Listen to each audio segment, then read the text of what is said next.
free all the time. And if that's what it takes to be free, I don't mind. Still moving to me. Still moving to me. Hi everybody, Marijuana Man here. Welcome to the show. Glad to be here and glad you're back to view it. Now today I want to talk about the legalization of cannabis. What an unusual thing. It's like no one has thought of it until just recently, but doesn't everybody have an opinion? Now, I watched and saw what happened in California with Proposition 19. Now, 44% of the people voted yes for that. It was not a big failure in my political mind at all.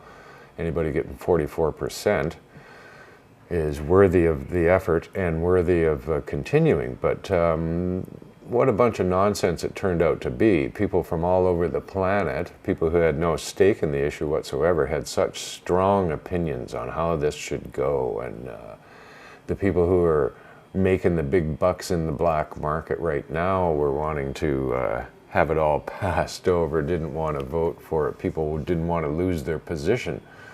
Now, this is totally insane. Again, it's evidence to me that the length of the prohibition that we've had has certainly given us time now to develop a total industry around marijuana, even though it is illegal. And everybody's chomping at the bit to get their little piece of the pie. So I think Proposition 19 did not pass because it was very confused to begin with in how it was presented and what they think should actually happen here in a legalized world. But it was just an awful lot of back and forth, me. And in my estimation, if they had passed it, even though it was skewed and had some glaring mistakes in it, these things could be modified more easily once you get it on the books. Now that it's not been passed, we have no opportunity to do anything. We're right back to where we were. But let's say that we do succeed and that marijuana does become legalized. How would that work in our market? How would it work in our society? Now, everybody's rushing to this because of the revenue. That's the bottom line here. It's unfortunate that our politicians can't come to it because they are wrong, because they have been lying, and because they're compassionate. No talk about that. It's all tax dollars. The U.S. is going broke. California in particular is going broke, so they're lined up to find any money that they can. Well, that's fine with me. You want to legalize it for those reasons, go right ahead. But how should that be, and why should it be that way? Now everybody's saying let's tax it. Well, why? Why should this substance have a sin tax put on it? Well, it's only because of the lies that have been promoted over the past 70 years that would suggest that it's dangerous at all. The statistics do not follow with that kind of thinking. This is not a dangerous substance. Now, in 2002 here in Canada, the Senate concluded that marijuana does not represent any cost to society. There's very few man-hours lost at work, and there's virtually no hospital visits. So it's not costing us. The only cost to society vis-a-vis cannabis at this moment is the billions of dollars that we're wasting on trying to enforce these laws. That's the only thing. So when you look at a substance like alcohol now, that's got a sin tax on it. But that tax falls very short of taking care of the destruction that's actually caused by it. Here in Canada, roughly the destruction they suggest is about $10 billion. Now, the tax that we receive from all the sales in alcohol is only about $5 billion, half of that. So we're stuck with $5 billion a year just because alcohol exists in our society. Why don't the alcohol manufacturers, who make a huge profit, they're dealing with about $16–17 billion in sales, and only 5 of that is represented as tax. So that's $11 billion that they're carving off the top of that and trying to increase that market share every day. Now, they should pay for the destruction. Simple as that, no one else. But because they've lied about cannabis all these years, saying it's dangerous, it's bad, now they go, hey, we can put a sin tax on it.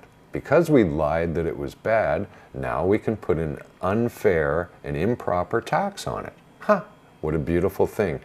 If this is what our politicians are doing, they should all be fired. These people should not be in the position they are in if they are using that kind of judgment. That's not fair. It's not what the Canadian people want. It's not what the people of the world want. It's what they want, and they want it for money. Whether it's the prohibition money that they get or the tax dollars that they're drooling over. Now, tax, I don't think so.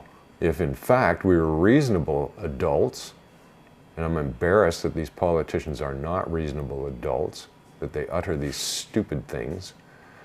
But if we were reasonable adults, we would see that this substance is not causing a great deal of harm in society. In fact, it's helping. People are actually able to go to work when they're not feeling well because of this substance. So maybe there's positive man hours involved. It's a plus to society. But even still, it certainly should fall under the regular tax of just about anything else. And I would suggest more like coffee. It's as close to that as I can find any substance, really. It alters my perception as much as coffee does. How many people have you heard every day saying, oh, I can't do a thing until I've had a cup of coffee?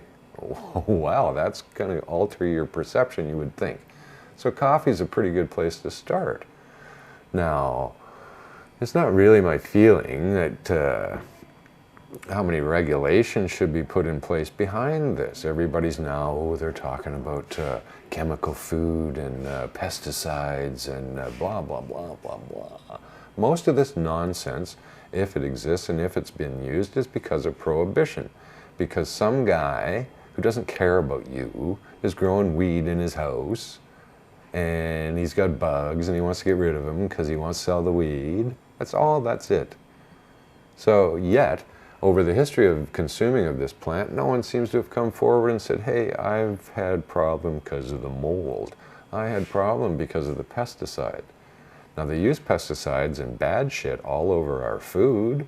Look at the stuff that's put in a can of soup, for God's sakes. All of the additives, all the preservatives, all of those chemicals that you cannot pronounce. They're killing people, not helping us, it's hurting us. So there we have a substance like cannabis. Now they want to put a whole bunch of regulations behind it, that there's got to be this and that, and everybody's got to have a special license and double checks and blah, blah, blah. Nonsense. You should be able to produce it like you can produce grapes. Why can't you do that? Do you need some special license to grow grapes? I don't think so. There may be some agricultural board that may have some standards that people who would then want to sell the grapes would have to meet. And that wouldn't be too stringent, and we could certainly live with that. The Vancouver Seed Bank and the Always Growing Green Society present An Intimate Evening with Chong and Chong, a fundraiser for Dana Larson BCMP Leadership Campaign. There'll be a screening of the film AKA Tommy Chong, performance by Tommy and his wife Shelby. It's at the Rio Theatre, 1660 East Broadway, Monday, March 7th, 7 p.m. Tickets are available at the Vancouver Seed Bank, Cannabis Culture Headquarters, and online at votedana.ca. There's only 420 tickets available, so get yours today. Still moving to me.